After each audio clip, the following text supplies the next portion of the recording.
My brother took the $12,000 cash I had saved and blew it on a new motorcycle. He expected me to lose it, but I just smiled.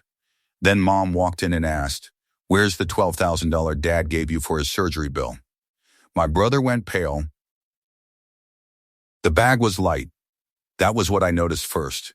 Before the cut, before the missing money, before any of it. The weight was wrong. I had picked up that navy cloth deposit bag every Friday night for 3 years, and my hands knew what $12,000 felt like through zippered canvas. This was not that weight. This was the weight of fabric and air and the small steel padlock I had bought at the hardware store when I was 19 years old and swore I would never share a bank account again. I turned the bag over. The bottom had been sliced open. A clean line, 4 inches, done with something sharp and steady. The zipper was still locked. The padlock was still in place, and the bag was empty. I stood in my bedroom doorway holding it by the strap, the cut side hanging open like a mouth that had already said everything it needed to say. $12,000. 3 years of bi-weekly deposits, cash from the ATM, counted on my bed, folded into the bag, zipped, locked, set on the shelf in my closet where nobody in this house had any reason to look. Gone through a slit someone had made with a box cutter while I was running paper through a Heidelberg press for 10 hours at a commercial printing plant that pays me $48,000 a year to keep ink on schedule and plates aligned. I carried the bag to the living room. Crosby was on the couch with his boots on the coffee table, scrolling his phone. A can of soda sweating on the armrest without a coaster. He looked up the way he always looked up when I walked into a room, like I had interrupted something more important than whatever I was about to say. He was 24 years old. He worked at a warehouse loading dock for $36,000 a year. He had never saved a dollar in his life that I had seen, and he had never once asked me how I managed to save mine. "I took your $12,000, he said. Bought a motorcycle." He grinned. No nerves in it, no guilt, nothing caught. The grin of a man who had already decided this conversation was going to end with me accepting what happened, because I always accepted what happened. Mac was in the kitchen doorway. My father, 59 years old, maintenance supervisor at a plastics plant, a man whose right knee had been grinding bone on bone for 8 months because the surgery kept getting delayed by money and scheduling and paperwork that moved slower every week without someone pushing it forward. He heard every word Crosby said. His face did not change, but his right hand went to the door frame and held it, the way a man holds something when the floor has shifted under him by a 1/4 inch and he is not sure it is done moving. Crosby leaned forward on the couch, elbows on his knees, still grinning, and delivered the rest of it like he had rehearsed it in the mirror. "You had $12,000 in a cloth bag on a shelf for 3 years, Noel, a cloth bag with a padlock on it like a kid hiding birthday money under his mattress. You make $48,000 running paper through a machine, and you will not spend a dollar on anything that is not groceries or gas. You do not go anywhere. You do not do anything. You sit in your room on a Friday night counting an envelope that smells like ink. I took it because it was sitting there doing nothing, the same way you sit there doing nothing. At least now somebody in this family has something worth looking at in the driveway. You want to call me a thief? I call it circulation. Money is supposed to move. Noel, yours was gathering dust. Now it has an engine." He leaned back into the cushion. The grin widened. He thought he was finished. He thought this was the part where I would argue, get loud, maybe throw something, and then by tomorrow, it would be absorbed into the texture of this family the way every other violation had been absorbed, quietly, incompletely, with enough room left for the person who caused the damage to keep living in the same house, without consequence.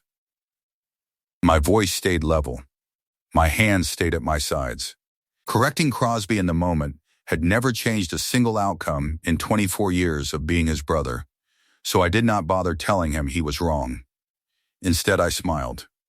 A small one.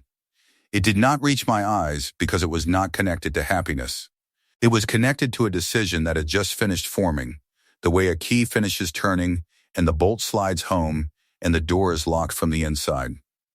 I took out my phone, typed one text to Trudy, my mother, who was in the kitchen 12 feet away washing dishes. Come to the living room. Ask Crosby about Dad's surgery money. 90 seconds. That was how long it took. I heard the water shut off. I heard her dry her hands on the towel that hangs from the oven handle. I heard her footsteps cross the linoleum and stop at the carpet edge where the kitchen floor meets the living room. Crosby. Trudy's voice was not angry yet. It was the voice of a woman who works 12-hour home health aide shifts for $26,000 a year and has learned to ask questions carefully because she has seen what happens when a family hears something it is not ready to hear. Where is the $12,000 Dad gave you for his surgery bill? The grin died. Not slowly, not in stages. It left his face the way color leaves a screen when you pull the plug. His mouth stayed open, but the shape changed, from amusement to something that had no name, something between recognition and the first second of falling when your body knows the ground is coming, but your hands have not moved yet. He did not answer. He looked at Mac. Mac looked at the floor. Trudy looked at me. I held up the bag, the cut bottom facing the room, the padlock still hanging from the zipper pull like a small steel question nobody had answered. Where's the $12,000, Crosby? Trudy asked again. Mac walked to the porch. I heard the screen door close behind him. Through the window, I watched him lower himself onto the top step and put his right hand on his right knee, the knee that needed replacing, and press down, as if he could hold the pain inside the joint with his palm. He sat there while the evening light turned the sidewalk orange and the neighbor's dog crossed the yard, and the world kept moving around a man whose son had stolen his ability to walk without pain for at least another 3 months. If you have ever had someone take something you built with your own hands, dollar by dollar, for years, something you protected because nobody else in your life had ever protected anything for you, then you know the feeling that sat in my chest for the next 3 hours. It was not rage. Rage burns, and then it is done. This was heavier than that. This was the weight of knowing that the person who stole from you did not even respect what they took. Crosby did not steal $12,000. He stole a cloth bag with a padlock on it. He stole a system I had built when I was 19 years old, because the first person who ever had access to my money spent half of it in a month. He stole the only financial strategy I had ever been able to trust. But the stolen savings were only half of it, and I was the only person in that house who already knew that.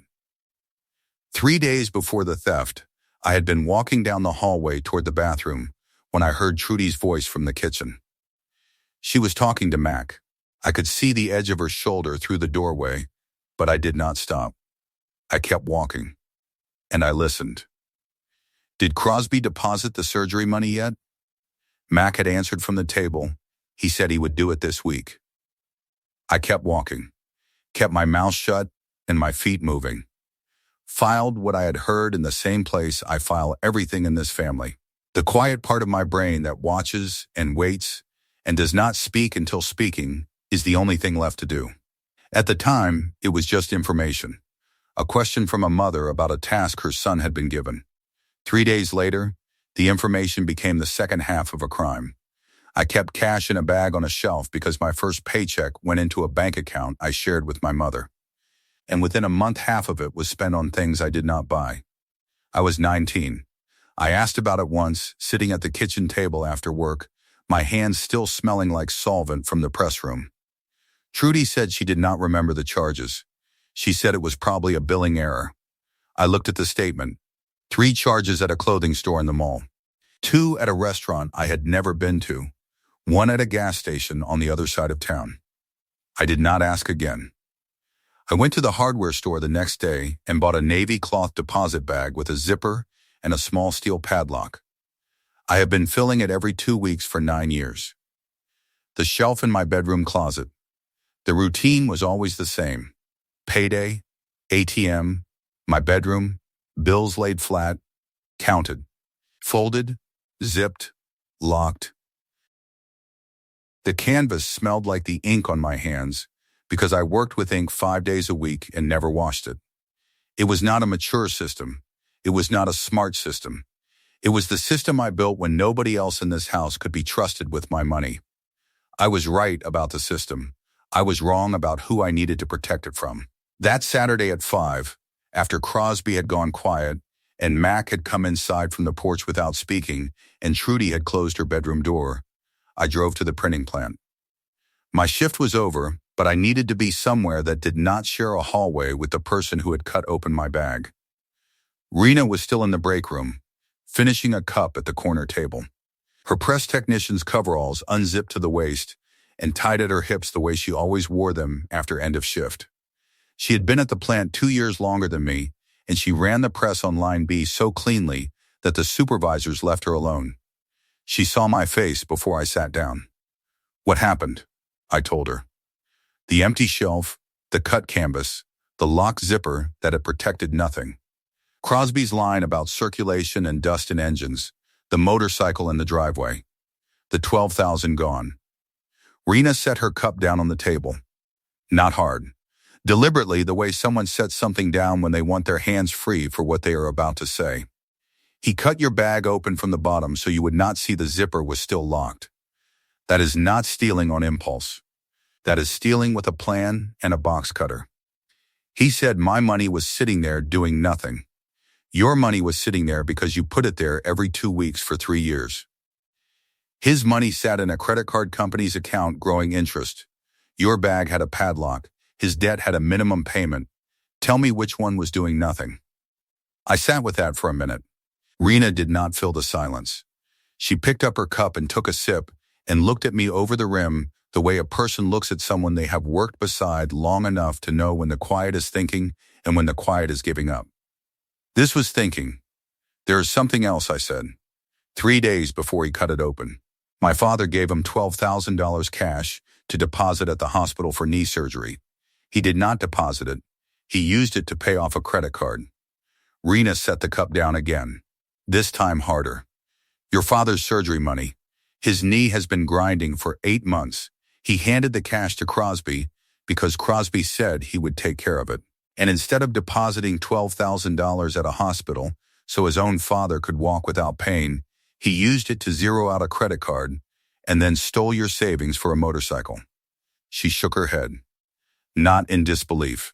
In recognition, the way a person shakes their head when a pattern finishes forming and the whole shape becomes visible at once. "That is not a mistake, Noel. That is a sequence. He spent the surgery money first. Then he needed more. Then he found your bag. 2 thefts. 1 plan." "I know. So what are you going to do?" "I am going to make sure every person in that house knows exactly how much he took and exactly who he took it from.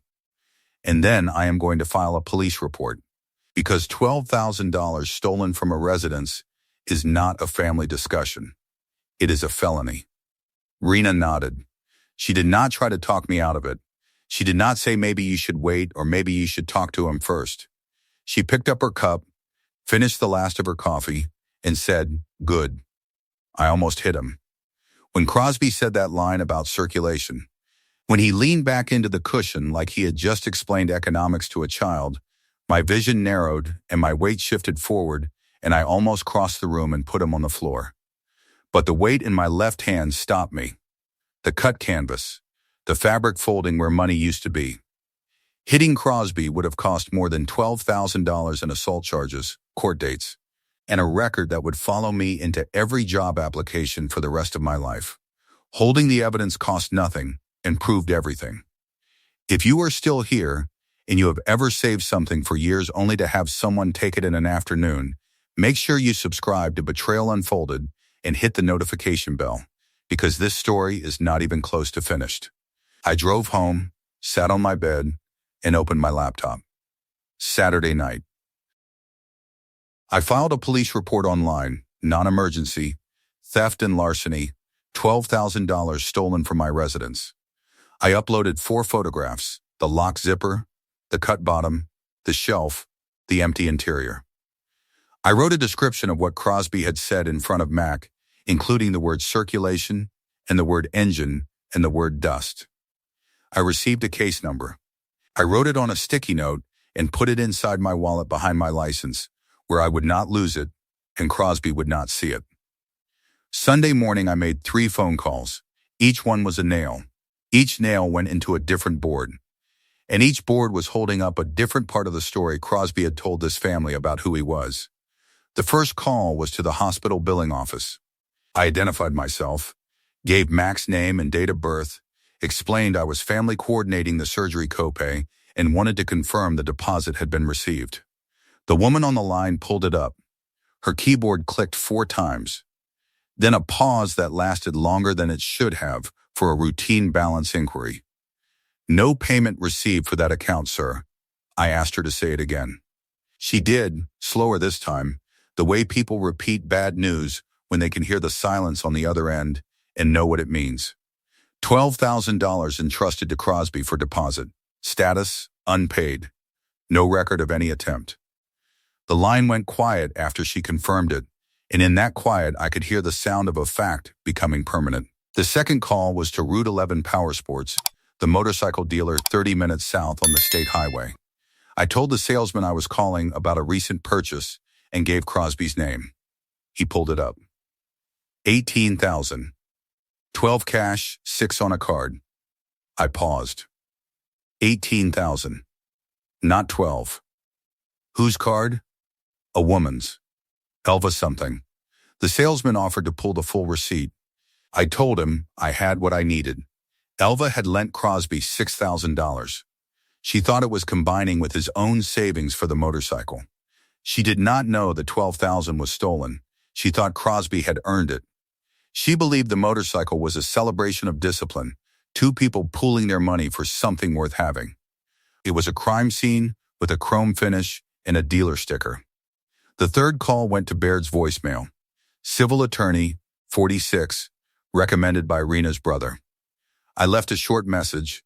I need a demand letter drafted for $24,000 in stolen funds. 2 thefts, same person, different victims. I have a police report, a hospital billing statement, and a dealer receipt. Call me back when you can. Baird called back Monday morning during my break. I stood in the parking lot outside the plant with ink on my hands and told him the story in 4 minutes. He asked me 3 questions. Was the cash kept in my residence? Did I have a witness to the admission? And did the hospital have a record of the unpaid deposit? Yes. He said the letter would go out Friday, certified mail, and that I should keep every document in a separate folder and not communicate with Crosby in writing about repayment until the letter was served. I thanked him and went back to my press. Monday evening, I sat with Mac on the front porch. The same step, the same spot where he had pressed his hand against his knee 2 days earlier and tried to hold the pain inside the joint. The July evening was warm, and the street was quiet except for a lawnmower 3 houses down that someone had started late. I told him everything, not just the stolen savings, the surgery money, the credit card, the timeline. Crosby had owed $12,000 on a credit card since January. Restaurants he went to with Elva on weekends. Clothes he wore to parties I was never invited to. A weekend trip to the shore in March that he paid for with a card he was already behind on. By June, the minimum payments had become a weight he could not carry. So when Mac handed him $12,000 in cash for the hospital deposit, Crosby saw a way out. He took the surgery money and zeroed the credit card. The debt was gone. And so was his father's ability to get his knee replaced. Then he was broke. Then he needed a new source. Then he walked into my room and found the shelf. 2 thefts in sequence, not one impulse. He had taken from both of us, his brother and his father, and used the money to erase a debt and buy a machine he could park in the driveway and point to when someone asked what he had accomplished. Mac's right hand went to his right knee. The same motion, the same pressure. He did not speak for a full minute. The lawnmower 3 houses down shut off, and the street went quiet, and in that quiet I could hear my father breathing through his nose the way a man breathes when he is trying to keep something larger than anger from reaching his face. How long has he owed on that card? Since January. Mac stood, went inside, closed his bedroom door. I sat on the porch for another 20 minutes. I heard nothing through the walls. No voice, no television, no drawer opening, just the sound of a 59-year-old man sitting alone in a room with a fact he could not return and a knee he could not fix. I almost paid for the surgery without telling anyone. I had the money coming in. I could have set up a payment plan, covered the $12,000 myself. Absorbed the cost the way I have absorbed every cost in this family since I was 19 years old. But Rena's words came back.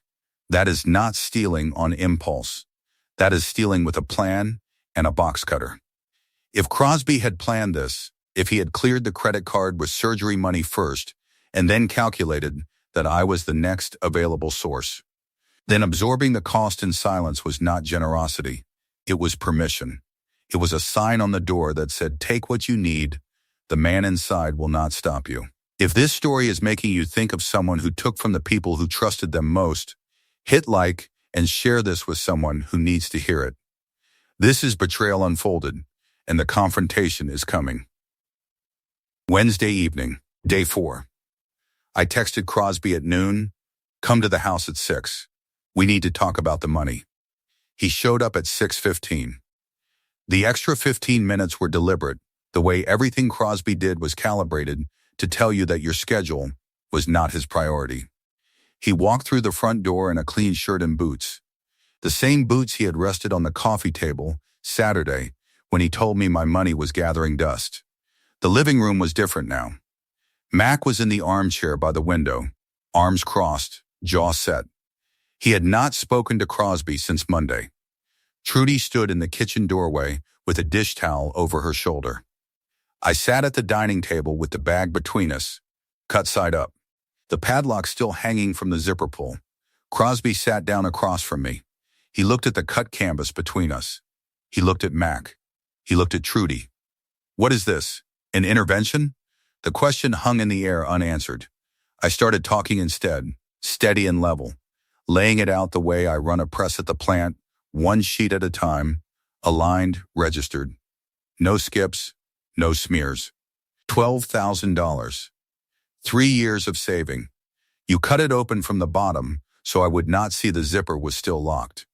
You took it to a dealer on Route 11 and put $12,000 cash on a motorcycle that costs $18,000. You borrowed the other $6,000 from Elva. She thinks her money went toward your savings and the deal. It did not. Your savings do not exist.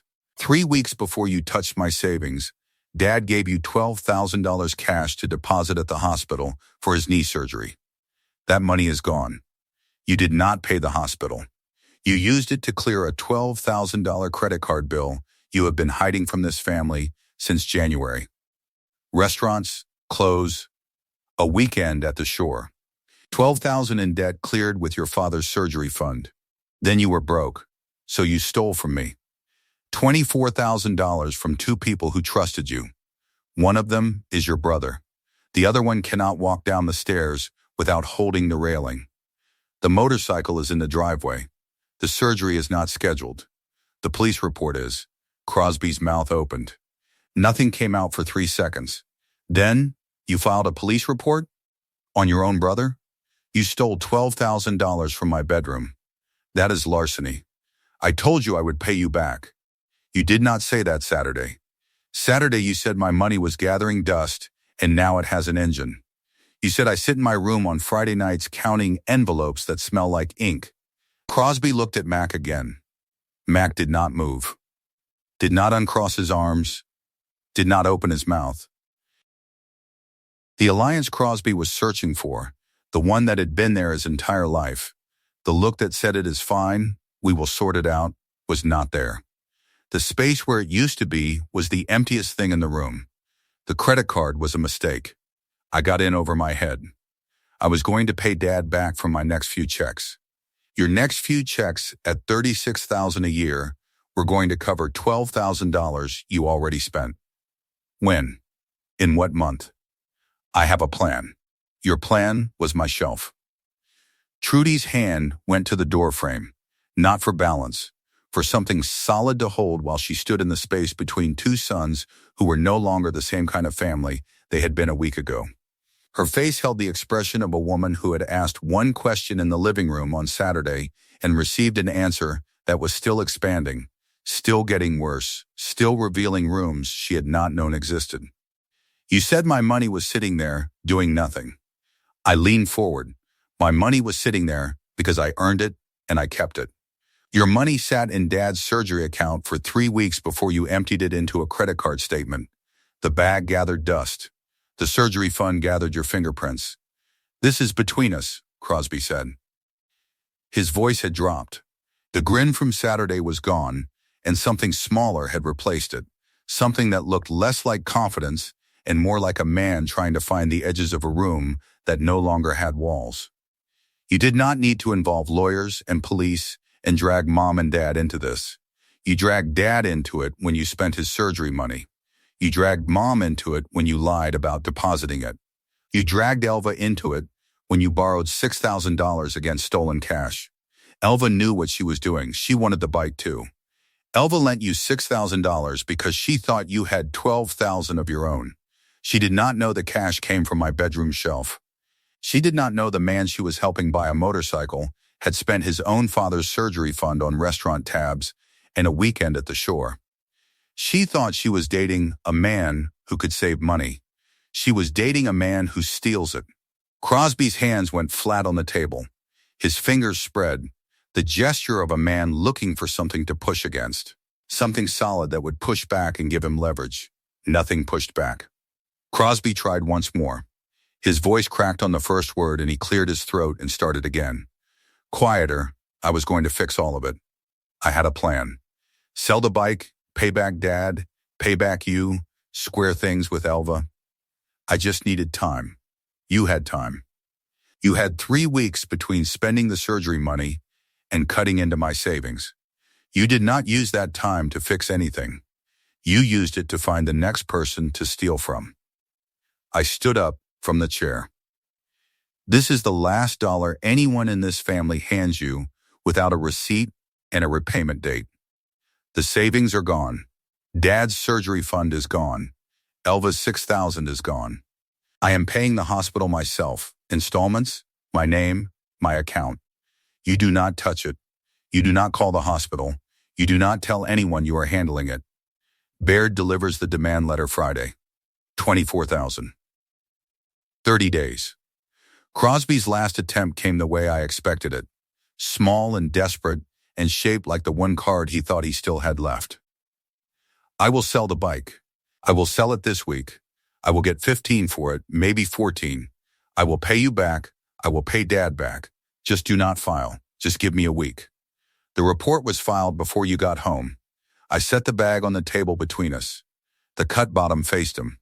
The padlock caught the overhead light and held it for a second. A small bright line across the steel that said nothing and meant everything. You stole my savings for a motorcycle. You stole Dad's surgery fund for a credit card. The police report is already filed. Both of Crosby's hands went to his knees, not sitting down. Catching himself. His weight dropped forward like a cord had been cut behind his chest, and the structure that held him upright had lost its center. His jaw opened and stayed open, and a sound started and died 3 times, each one smaller than the last, each one further from being a word. His eyes tracked to Mac. Mac was looking at the floor, arms crossed, jaw set, the same position he had held since Crosby walked in, and the look Crosby was searching for was not there. It had not been there since Monday. His right foot slid backward, the beginning of a step toward the door, but he did not leave. He did not move. He had nowhere to go that the truth had not already reached first. Trudy took the dish towel off her shoulder and pressed it against her mouth. Not crying, holding something in. She looked at me once and nodded, the nod of a woman who did not want to believe it, but could not find a single piece of evidence that said she should not. I almost did not text Trudy. I almost handled it privately. Between Crosby and me, the way this family has always handled things. Quietly, incompletely, with enough room left for the person who caused the damage to pretend it was smaller than it was. But I kept seeing Mac's face on the porch, his hand on his knee, the knee that needed replacing, the palm pressing down as if pressure could substitute for a surgery his youngest son had stolen the money for. If Mac's face looked like that in private, Trudy deserved to see Crosby's face when the truth came out in a room where the people he had stolen from could watch him try to explain it and fail. Friday, day 6. Baird sent the demand letter by certified mail. $24,000. 30 days. The letter, named both thefts, included the police report case number, the hospital billing statement showing no payment received, and the purchase receipt from Route 11 Power Sports showing $12,000 in cash from a buyer who had no savings and no documented income source for that amount. Saturday, day 7. Elva found out. I do not know whether Crosby told her himself or whether the information reached her through Trudy, who had Elva's number from a barbecue the previous summer. But by Saturday evening, she had done the math on her own $6,000. The motorcycle she thought was bought with Crosby's savings and her contribution had been bought with stolen cash and her contribution. Her name was not on the title. Her money was in a machine sitting in the driveway of a man who had lied to her about where $12,000 came from. She packed a bag. When Crosby came home, he found the closet half empty and a text on his phone, "Do not call me until you can explain where the $12,000 came from. I already know the answer. I need to hear you say it." He did not call. Day 10. Sunday dinner at Wells's house. Wells was Mac's older brother, 55, retired trucker, built like a man who had spent 30 years loading his own freight before the union contract changed. 6 chairs at the table. Mac, Trudy, me, Wells's wife. The 6th chair was empty. Mac had told Crosby directly, "Do not come." Wells asked about the surgery. He knew about the knee, knew about the delay, assumed it was insurance paperwork. Mac set his fork down. He looked at the empty chair and then at Wells. "Ask the boy who spent my surgery money on a motorcycle." Wells looked at the empty chair again, then back at Mac. "He did what?" Mac told the story. Every dollar. The surgery fund, the credit card, the stolen savings, the dealer receipt, the demand letter.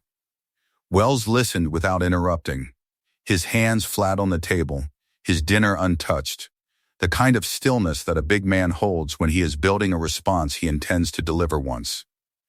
$24,000, Wells said. He said it the way a man says a number when he wants to make sure he heard it right, and he is hoping he did not. $24,000 from his own brother and his own father. "That is correct," Max said. Wells looked at the empty chair one more time. "If he shows up to Thanksgiving, I am eating at Noel's apartment." 2 others at the table nodded. Wells's wife picked up her glass and set it down again without drinking. The way a person moves when they do not know what to do with their hands, and everything they want to say would make it worse. Trudy stared at her plate. She had not eaten since the story started. Nobody filled Crosby's chair. The plate that had been set there out of habit sat untouched for the rest of the meal. The fork and knife lined up on a napkin for a person who was not coming and had not earned the right to sit there. Day 14. Crosby's apartment. The motorcycle was listed on 3 platforms for $15,000. Highest offer, $13,500, and the buyer wanted to negotiate lower. He had paid $18,000. The machine lost $4,500 the moment he rode it off the lot, and it sat in the driveway, losing value every day it stayed unsold. The demand letter was on his kitchen table. $24,000. 30 days. Elva had sent a separate demand through a friend. $6,000 back. Total owed $30,000. His warehouse job was gone. Day 11. Periodic background screening had flagged the theft arrest, and the warehouse had terminated his employment under the conduct clause. No income. Rent due in 6 days, $850. He opened his banking app. Balance, $412. He stared at the number for a while. $412. He had stolen $24,000 and owed $30,000 and had $412 in the account that was supposed to cover $850 in rent and whatever food and gas and phone bill a man needs to survive a month with no job and no girlfriend and no family willing to hand him anything anymore. He closed the app without doing anything because there was nothing to do. Day 21. The driveway. The motorcycle under the tarp. Crosby pulled the tarp back. Chrome gas tank, polished, untouched. His face appeared in the curved surface, distorted, stretched sideways. A version of himself that did not look like the man who had grinned on the couch and used the word circulation like it was a philosophy. He had sat on this motorcycle once, the afternoon he rode it home from Route 11, with the grin still on his face and $12,000 stolen in the dealer's register. He had not started the engine since the arrest. The listing had 4 views and 0 messages. He pulled the tarp back over the tank. It bunched where the side mirror was. A lump in the fabric that made the shape underneath look broken instead of fast. He did not fix it. He went inside and closed the door. Saturday morning. Day 21. My bedroom. Same shelf, same spot, same height from the floor. A new navy cloth deposit bag sat where the old one had been, smaller than the first. Same kind, bought at the same store on Route 4 the week before. No padlock this time.